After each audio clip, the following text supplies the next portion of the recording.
I'm here to welcome Deb Solomon, who is social worker and chair of the UK Neurodivergent Social Workers Group. Thanks ever so much for coming today, Deb. No problem, thanks for having me. Hi everybody, so my name's Deb Solomon. I am a social worker. I also have ADHD and I'm waiting for my diagnosis of autism. And that's kind of what's led me really to being here. When I was diagnosed, it was, well, the first thing I looked for was support, peer support, within our profession, and there wasn't really very much out there.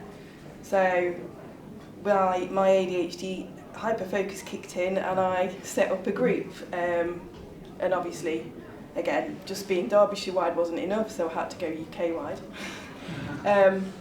I thought there'd be about 20 or so people that would come, but actually we've now got about 200 members at the moment, which just highlighted actually how many people there are out there that are neurodivergent and are working and are successful and have traits that we need to celebrate, but actually I don't think we do that. So the group that we've set up,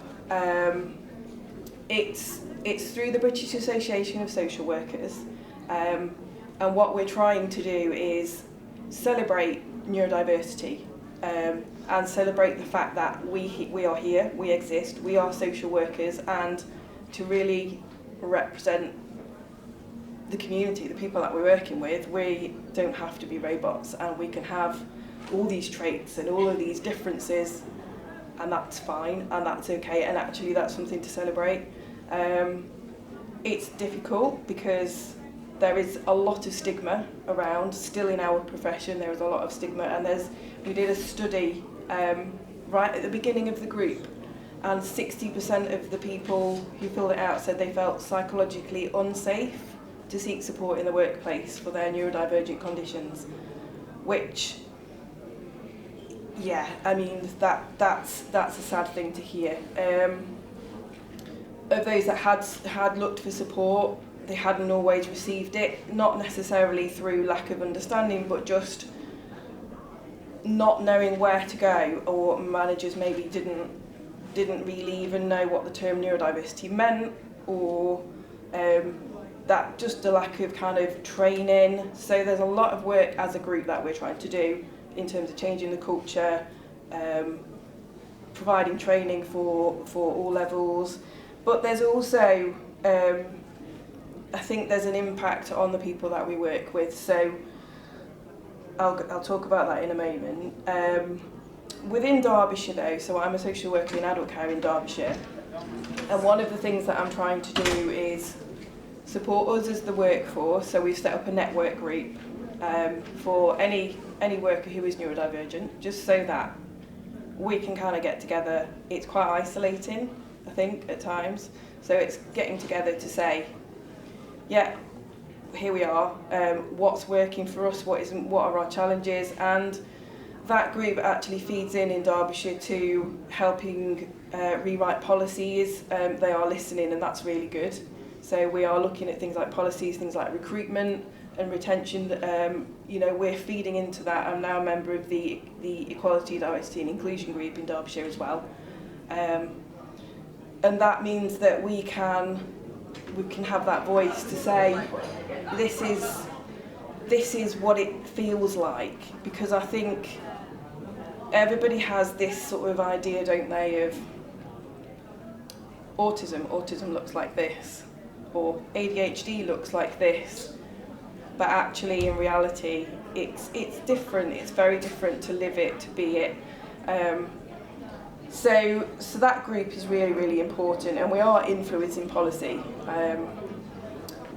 We're also doing a lot of training for new social workers, for practice educators that have student social workers coming through, because again, there's a lot of student social workers that are neurodivergent, that are misunderstood for, they're being assessed for things like professionalism because they struggle to have, eye contact, or they maybe want to work in a quieter part of the office and they're classed as not a team player.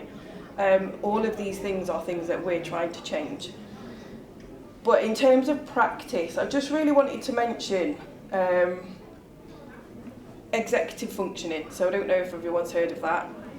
Executive functioning is the big thing for me, because part of my job is safeguarding. It's a big thing, and I feel like as social workers or any of the professions that we're in, we need to think about a different way of working. We need to think about, we need to get rid of all these things like non-engagement for a start. People don't not engage. Quite often when we're looking at these things like non-engagement, do we stop? Do we do this pause button and look and think, maybe that person is struggling to attend that appointment because actually they find it really difficult to either leave the house or to manage their time or to pick up the phone and talk to somebody. Executive functioning, it can be debilitating, and if we don't understand it and we class someone as non-engaging and they close the service, where's that person? There's a gap in services at the moment. So for example, somebody who is having these challenges don't necessarily fit into mental health. They also don't necessarily fit into the learning disability teams. What are we doing with them? We miss them. And I think there's a real gap in people who are able to go out and work and do all of these things, but they still have those challenges because they can do that. They might not be eligible for support, but they definitely do need the services. And I just wanted to mention things like meetings. When we're having meetings like safeguarding meetings, for example, how overwhelming is that? You've got a whole load of people together in a room, everybody's talking, there's bits of paper all over the place, there's lights, there's people clicking pens. I can't do that. How often do we say that there's disguised compliance?